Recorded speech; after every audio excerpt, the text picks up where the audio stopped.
Two people, same day, same rainy morning, same aching knees, same quiet afternoon. One goes to bed grateful, the other bitter. What makes the difference? Not what happened to them, but what they fed their minds all day long. The Buddha once said, "All experiences are preceded by mind, having mind as their master, created by mind." 2,500 years ago, he understood what neuroscience now confirms. What you pour into your consciousness becomes the lens through which you see everything, and gradually, almost invisibly, that lens becomes your life. At 70, you've lived long enough to know this intuitively. You've watched people age in completely different ways.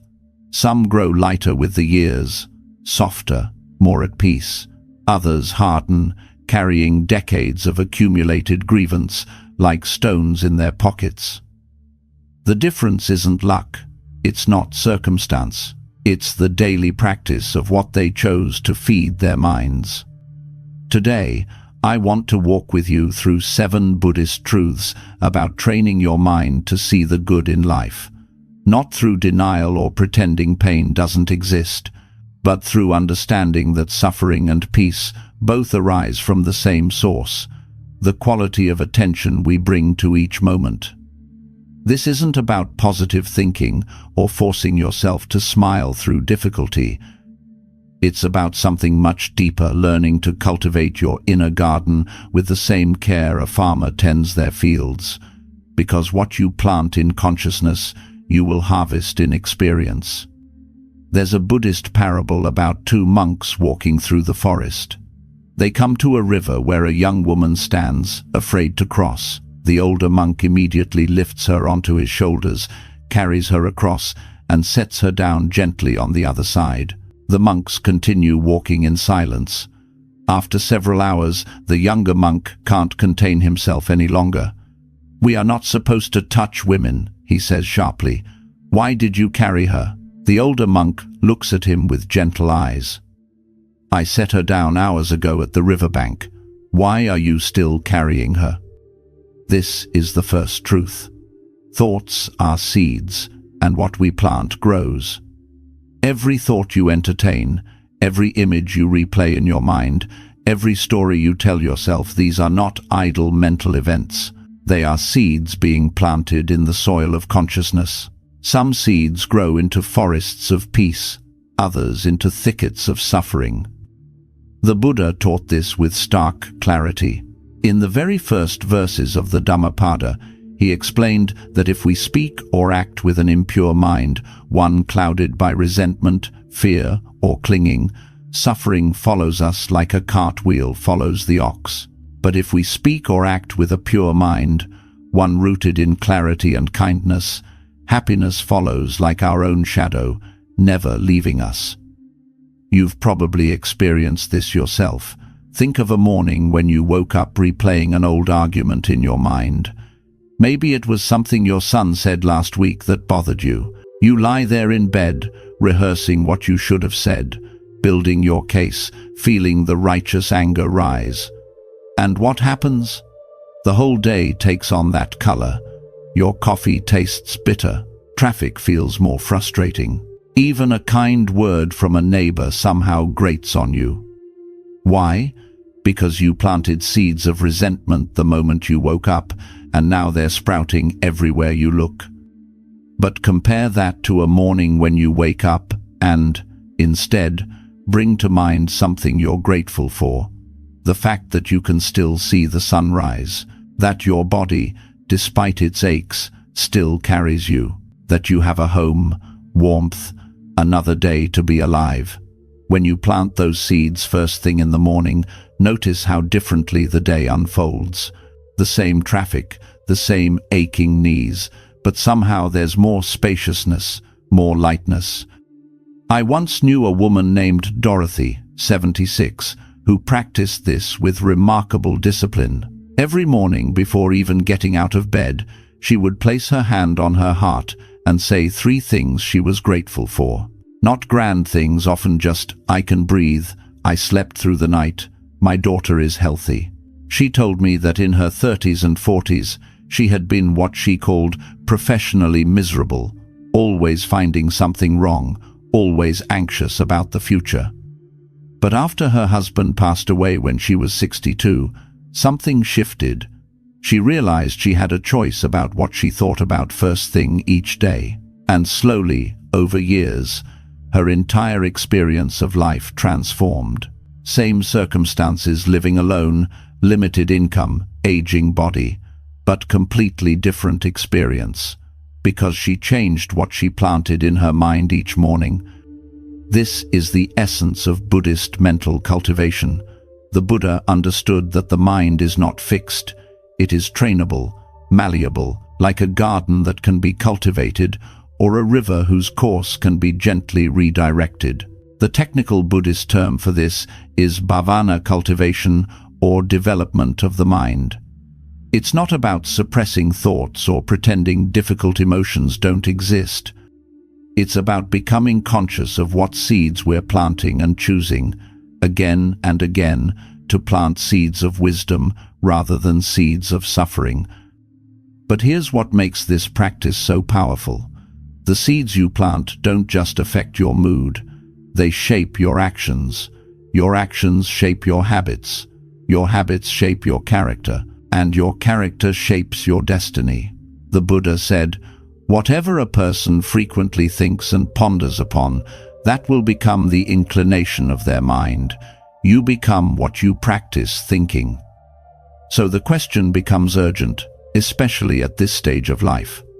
What are you practicing?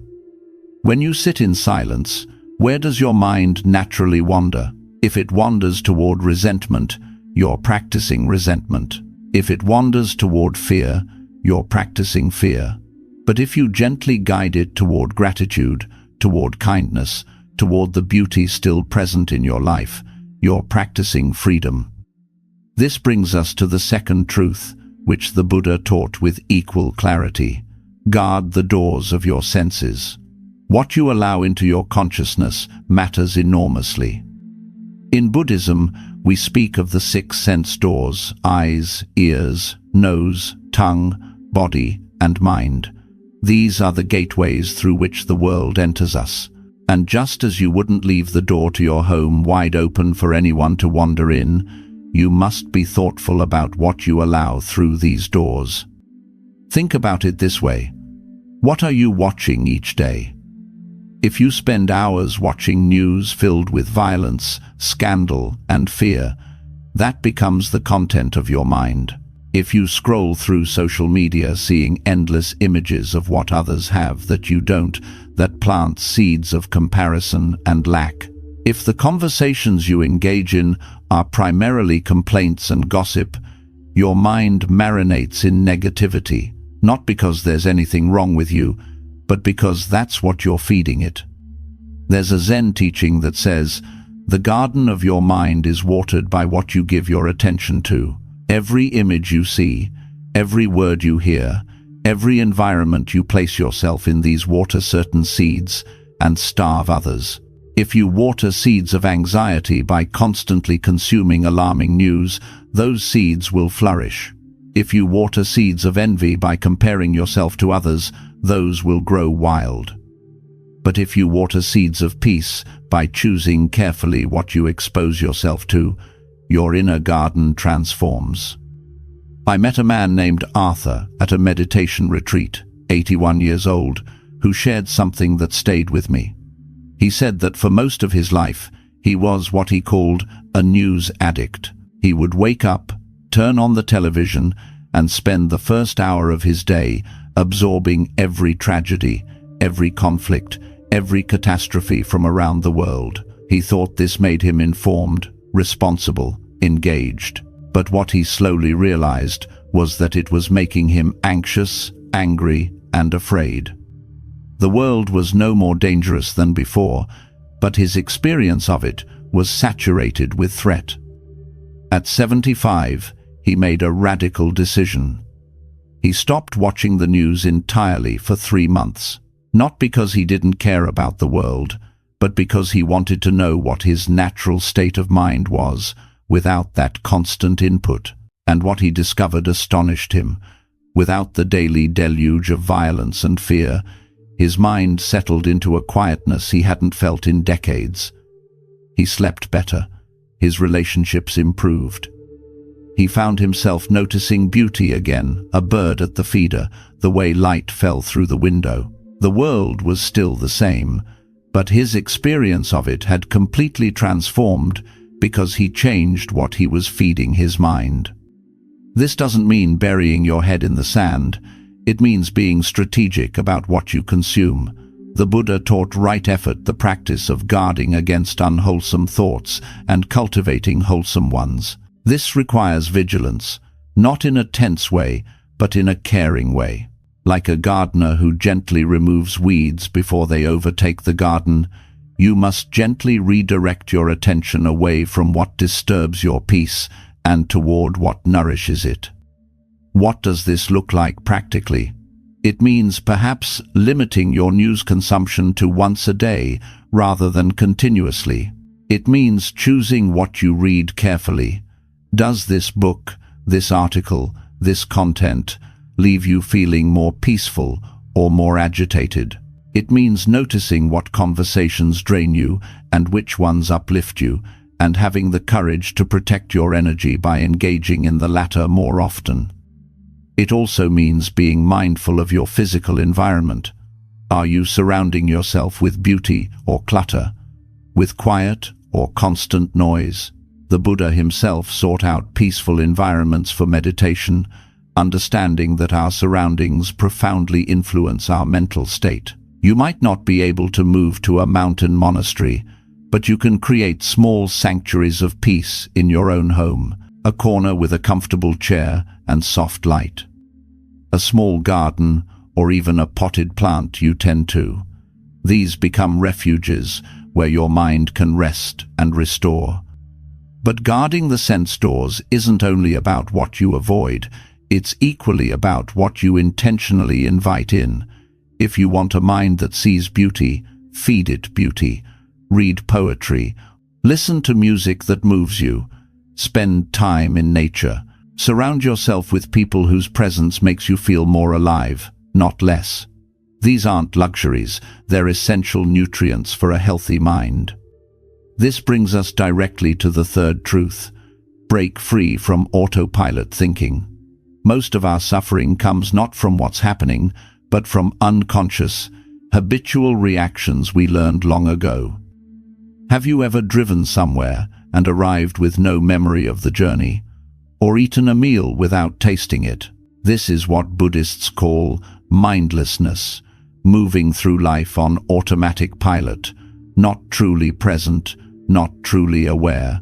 And when we're mindless, we're at the mercy of every conditioned reaction pattern we've accumulated over a lifetime. The Buddha taught that we suffer not because of external events, but because of our relationship to them. Two people receive the same criticism. One takes it in, considers it, and either learns from it or lets it go.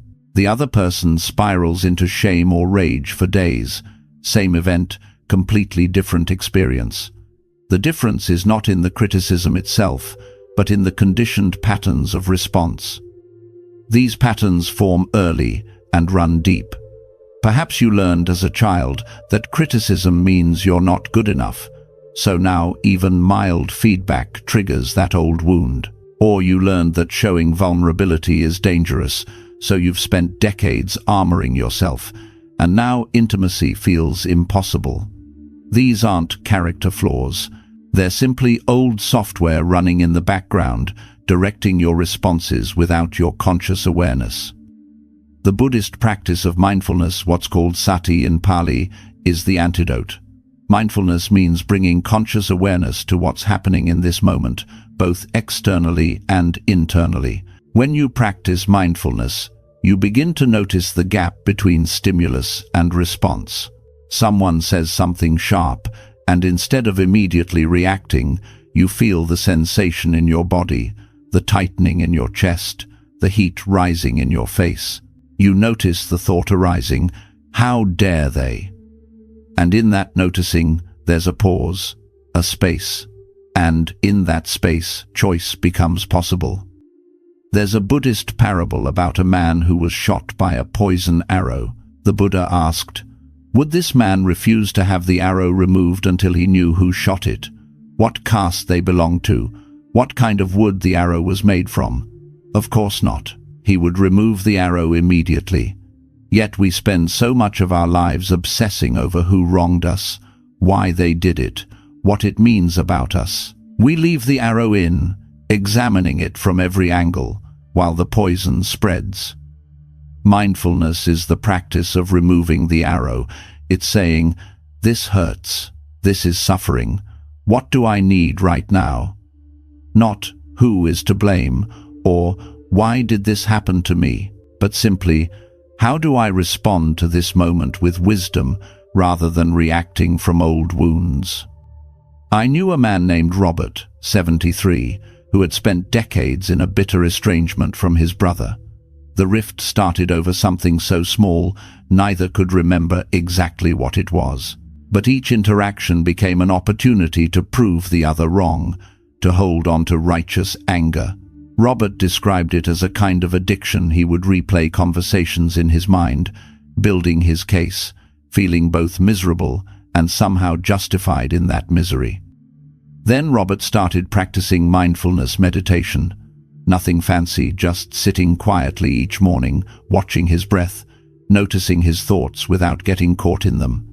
And something remarkable happened. He began to see his thought patterns around his brother as just that, patterns, old, worn grooves his mind kept falling into. He could actually watch the thought arise. He never appreciated me, and instead of believing it, drowning in it, he could simply note, there's that old story again. And in that seeing, the story lost some of its power. It took time, but eventually Robert reached out to his brother, not to rehash the past or demand apologies, but simply to say, I'm tired of carrying this. Can we start fresh? The relationship didn't instantly heal, but something did shift. Robert's own peace was no longer held hostage by his brother's response. He had broken free from the autopilot of resentment. This is the freedom mindfulness offers. Not freedom from difficult circumstances, but freedom from being controlled by unconscious reactions to those circumstances. You begin to live from choice rather than compulsion, from wisdom rather than conditioning. Which leads beautifully to the fourth truth: reframe challenges as teachers. In Buddhism, we don't deny suffering. We understand it as the first noble truth. But we also understand that suffering, when met with awareness, becomes the doorway to wisdom. The Buddha taught that there are two arrows. The first arrow is the actual pain, the illness, the loss, the disappointment. This arrow is unavoidable in human life. But there's a second arrow, our resistance to the pain, our stories about it, our demand that it shouldn't be happening. This second arrow is the one we shoot at ourselves, and it often causes more suffering than the first. You've lived through enough by now to know this. The physical pain of an illness is one thing, but the mental anguish of "why me?" or "this is the end," or "I should have been more careful," that's the second arrow. The grief of losing someone you love is the first arrow. The torment of "I should have said more," or "if only I'd visited more often," that's the second arrow. Reframing challenges as teachers means learning to work with the first arrow without shooting the second. It means asking, what is this here to teach me? Not because everything happens for a reason, but because we can find meaning and growth in anything if we approach it with an open heart. There's a Zen story about a farmer whose horse ran away. His neighbors said, "What terrible luck." The farmer simply replied, "Maybe." The next day, the horse returned with 3 wild horses. "What wonderful luck!" the neighbors exclaimed. "Maybe," said the farmer. His son tried to ride one of the wild horses and broke his leg. "Terrible luck," said the neighbors. "Maybe," said the farmer. Then the army came through, conscripting young men, but passed over the sun because of his broken leg. "What amazing luck," said the neighbors. The farmer, of course, said maybe. This isn't about being passive or fatalistic. It's about understanding that we rarely know in the moment whether something is a blessing or a curse. What looks like the worst thing that ever happened often turns out to be what cracks us open to something new. What feels like failure might be exactly what humbles us enough to finally ask for help. I knew a woman named Patricia, 78, who described her late husband's Alzheimer's diagnosis as the worst and best thing that ever happened to her. Worst for obvious reasons. Watching someone you love slowly disappear is agony. But best because, as she put it, it stripped away everything superficial in our relationship and left only love. In those final years, we couldn't have complicated conversations. We could only be present with each other. And I learned what love really is, not all the things I thought it was about, but simple presence, simple tenderness. That reframing didn't make the pain less real, but it made it meaningful. It transformed suffering into sacred ground. Buddhism teaches that everything in life is anicca, impermanent, changing, in flux. When we resist this truth, we suffer. When we accept it, we find a kind of peace, even in difficulty. Because if everything is changing, then this hard moment will change too. This grief will transform. This fear will eventually shift. Nothing stays the same, which means nothing is hopeless. When you meet challenges with this understanding, something beautiful happens. Instead of asking, "Why is this happening to me?" you begin to ask, "What is this asking me to learn? How is this inviting me to grow?" And that shift in questioning changes everything. You move from victim to student, from helpless to engaged. The circumstances might be identical, but your relationship to them is completely transformed. This brings us to the fifth truth. Cultivate gratitude daily, not as a nice sentiment, but as a radical training of the mind. The Buddha taught that craving and grasping are the root of suffering. We want what we don't have, fear losing what we do have, constantly reaching for more, better, different. Gratitude is the antidote. It's the practice of saying, "What I have right now is enough." Our culture trains us in dissatisfaction. Advertisements, social media, even well-meaning friends, all suggesting we need more. But the Buddha understood that this endless wanting is exhausting, a treadmill where the finish line keeps moving. Meanwhile, the life we actually have goes unnoticed and unappreciated. Gratitude in Buddhism is called mudita, appreciative joy. It's the quality of mind that can find delight in simple things. The warmth of tea, morning light. The fact that you can still walk, or see, or hear birdsong. These aren't small things. They're everything. But we miss them when our mind is always reaching for what's next. I met an elderly monk at a monastery in Vermont, 92 years old, whose entire practice seemed to be gratitude. He would walk very slowly through the garden each morning, and occasionally he would stop, place his hand on a flower or a tree, and just stand there, breathing, smiling. When I asked him what he was doing, he said, "Saying thank you." That was it. Just gratitude for the existence of things, not taking anything for granted, treating each moment as the gift it is. You can practice this too. Before eating, take a moment to consider everything that had to happen for this food to reach you. Sun, rain, soil, farmers, countless hands. Before sleep, bring to mind 3 things from the day that brought even a moment of peace. Maybe your neighbor's smile, how good it felt to stretch, the satisfaction of finishing a small task. These small practices gradually rewire your brain. You begin to notice the good more readily, not because you're ignoring difficulty, but because you're training your mind to recognize what's already working, already beautiful, already sufficient. Now we come to the sixth truth. Use visualization to embody the qualities you wish to cultivate. The mind doesn't distinguish sharply between vividly imagined experience and actual experience. When you visualize yourself acting with patience, your brain creates the same neural pathways as if you had actually been patient. In Buddhism, this practice is often done through metta bhavana, loving-kindness meditation. You begin by directing kind wishes toward yourself. May I be safe. May I be peaceful. May I be healthy. You don't just say the words mechanically. You try to actually feel what it would be like to live from that place of safety and peace.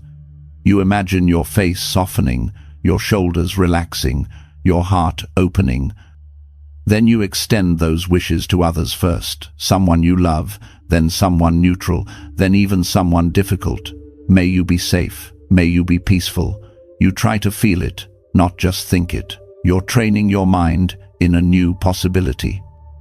I knew a woman named Alice, 74, who struggled with chronic pain. She described her relationship with her body as one of constant battle. She was angry at it for betraying her, for not working the way it used to. Then she started practicing a visualization where she would imagine sending loving kindness to each part of her body, especially the parts that hurt. She would place her hand on her knee and say, "Thank you for carrying me all these years. I'm sorry for the burden I've placed on you. May you be at ease." At first, it felt absurd to her, but gradually something shifted. The pain didn't disappear, but her relationship to it changed. Instead of being at war with her body, she began to feel compassion for it. And that shift from resistance to compassion made the pain more bearable. She was still in pain, but she was no longer suffering in the same way. Visualization can be used for any quality you want to develop. If you want to be more patient, spend time each day imagining yourself responding to frustration with calm. Feel what that would be like in your body. If you want to be more generous, visualize yourself giving freely.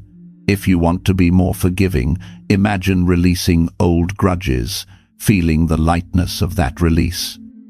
The more vivid and embodied your visualization, the more effective it becomes. Your brain is remarkably responsive to this kind of training. You're literally rewiring old patterns and creating new possibilities. Finally, we come to the seventh truth, perhaps the most important of all. Cultivate self-compassion. All of this work, training your mind, guarding your sense doors, practicing gratitude, none of it works if you're doing it from a place of self-criticism or shame. The Buddha taught that we should treat ourselves with the same loving kindness we extend to others. In fact, the traditional metta practice always begins with self. May I be safe, may I be peaceful, because you cannot genuinely offer to others what you withhold from yourself. Yet so many of us, especially as we age, carry deep wells of self-judgment. We look in the mirror and see only what we've lost. We review our lives and see only mistakes. We compare ourselves to others and find ourselves lacking. We treat ourselves with a harshness we would never direct towards someone we love. This self-criticism might seem like it motivates us to improve, but Buddhist psychology teaches the opposite. Harsh self-judgment actually paralyzes us. It creates shame, and shame breeds hiding, not healing. True growth comes from compassionate self-awareness, seeing our patterns and mistakes clearly, but with kindness rather than condemnation. There's a Buddhist teaching about the concept of anatta, or non-self. It means that the self we think is so solid and unchanging is actually a flowing process. You are not the same person you were at 20 or 40 or even last year. Every cell in your body has changed. Your thoughts, your understanding, your capacity, all of it evolves. So when you judge yourself for past actions, you're judging someone who no longer exists. When you shame yourself for not being different, you're ignoring the fundamental truth that you're always changing. Self-compassion means understanding this. It means saying, I did the best I could with the awareness I had at the time, and I'm different now. I'm learning. I'm growing. It means forgiving yourself for being human, for having made mistakes, for having limits, for not being perfect. I knew a man named David, 81, who carried tremendous guilt about his relationship with his son. He had been an absent father, working constantly, emotionally unavailable, unable to express love. His son was now 50 and they barely spoke. David spent years torturing himself with I should have and if only. But through working with a Buddhist teacher, he began to understand that his harsh self-judgment was actually preventing him from making amends. He was so caught in shame that he couldn't move forward.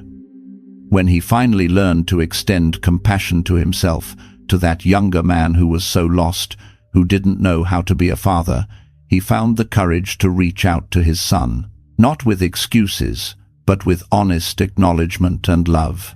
He said, I can't change the past, but I can tell you now, I was wrong, I'm sorry, and I love you.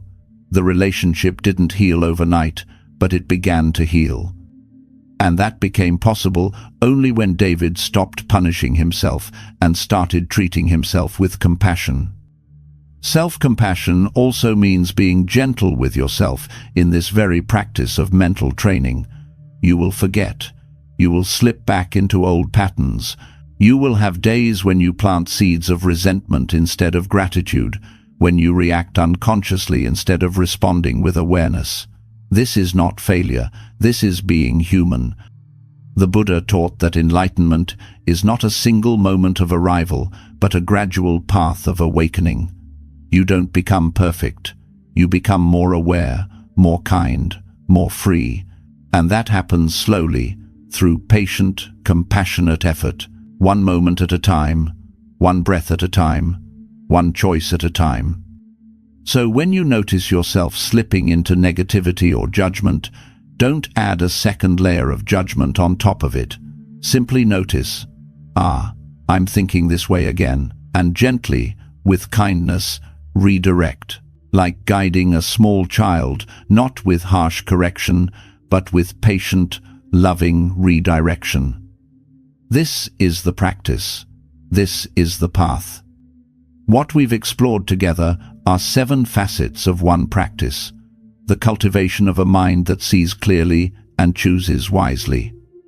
Thoughts are seeds, plant them consciously. Guard the doors of your senses, choose what enters your awareness. Break free from autopilot, respond with mindfulness rather than react from conditioning. Reframe challenges, as teachers let difficulty become your path to wisdom. Cultivate gratitude daily. Train your mind to notice what's already here. Visualize the qualities you wish to embody. Your brain learns what you vividly imagine. And through it all, treat yourself with immense compassion. You're not becoming someone else, just learning to see clearly what has always been true. At 70 or 80, you might think it's too late to change deeply ingrained patterns. But the Buddha taught that awakening is possible in any moment, at any age. Your brain remains capable of forming new connections. Your heart remains capable of opening, of releasing old hurts. The past does not determine the future unless you allow it to. This is not a far-off possibility. This is available right now, in this very moment. You can begin with a single breath, a single thought noticed and released, a single moment of choosing to water seeds of peace rather than seeds of suffering. The Buddha said, "No one saves us but ourselves. No one can, and no one may. We ourselves must walk the path." Your mind has been your companion for 7, 8, 9 decades. Now it's asking for conscious care, deliberate cultivation, the same attention you might give to a garden. And when you offer that care, something miraculous happens, not overnight, but gradually. The lens through which you see life begins to clear. Beauty becomes more visible, gratitude more accessible, peace more present. So, I invite you to begin, not tomorrow, but now. Choose one practice from what we've explored. Maybe it's starting each morning with gratitude. Maybe it's 5 minutes of loving-kindness meditation. Maybe it's being more conscious about what you consume. Start small, but start. And notice what begins to shift. What you feed your mind today shapes what you experience tomorrow. What you practice thinking becomes what you naturally think. This is how consciousness works, and understanding this gives you tremendous power, the power to shape your own experience from the inside out. The Buddha's final words were simple: all things arise and pass away. Work out your own freedom with diligence. He didn't promise comfort or security. He simply reminded us that freedom is possible, and that it requires conscious, patient effort. What you plant in your mind today will blossom into the life you live tomorrow.